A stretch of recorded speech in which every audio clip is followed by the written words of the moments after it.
बस की करिए फिर ध्यान रखना पैंदा है किसी को कराते रहने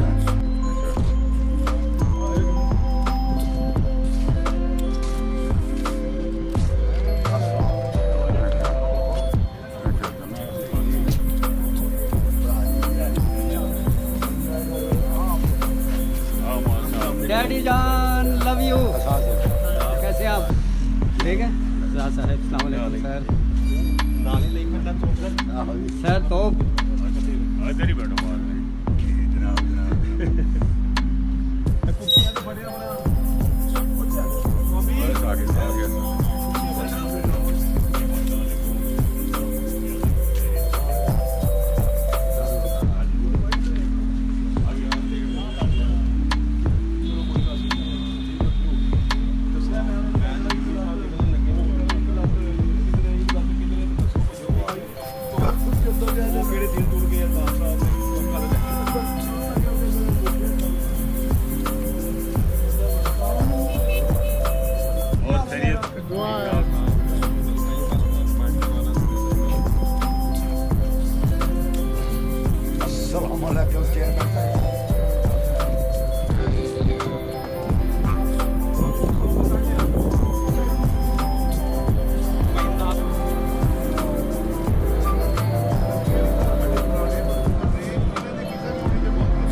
राइट ले चाहे उसके सी माँ से बैठ के ले या कहीं बैठ के ले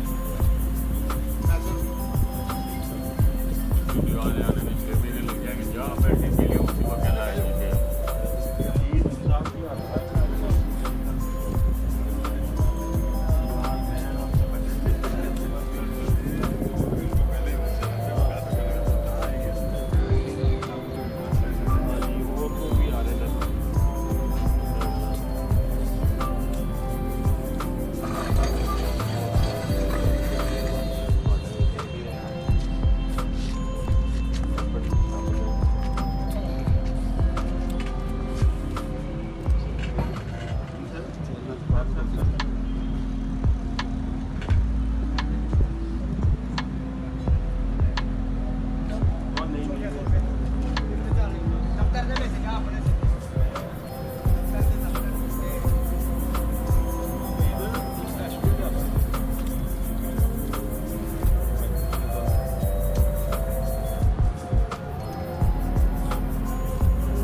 after that.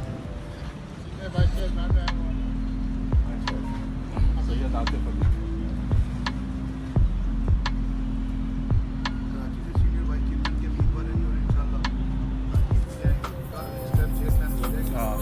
आपने तो अनाउंस कर दिया कि दो फिल्में ਹਿਮਾਯੂ ਸਈਦ ਨੂੰ ਤੇ ਸੁਜਾਤ ਸਾਹਿਬ ਦੇ ਬੇਟੇ ਦੇ ਵਜ਼ੀਫੇ ਨੇ ਕਹਿੰਦੇ ਮੈਂ ਕਿਹਾ ਜੀ ਉਹ ਤੁਸੀਂ ਜਾ ਰਹੇ ਹੋ ਕਿੱਥੇ ਇਲੈਕਸ਼ਨ ਵੀ ਆ ਰਹੇ ਕਹਿੰਦਾ ਆਪ ਤੋਂ जीत चुके हैं आपको मुबारक हो मैं कहा जी नहीं हले तो वोटिंग होनी है कहता नहीं आती वो अगले दिन वापस